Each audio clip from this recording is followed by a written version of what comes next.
99% लोक नफा आणि तोट्याचा हा प्रश्न प्रकार सोडवण्यासाठी 2 मिनिटापेक्षा अधिक वेळ घेतील. तर बघा, हा कन्सेप्ट जर माहीत असेल तर तुम्हाला हा प्रश्न सोडवायला 30 सेकंदापेक्षा कमी वेळ लागणार आहे. तर काय दिलेला आहे, market price of an article is 840 रुपये. A shopkeeper gives a discount of 15% on the market price and still makes a profit of 19%. What is the cost price of an article.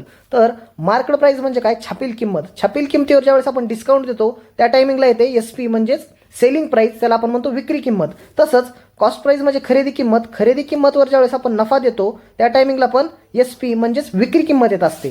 तर 840 रुपये ही मार्केट प्राइस आहे आणि त्याच्यावर 15% discount दिले. 15% म्हणजे 3/20 आणि 15% discount देणे म्हणजे गुणुले 17/20 करावं लागेल. बरोबर, 0ला 0 कॅन्सल झालं, 2 जर भाग दिला तर 42 आलं.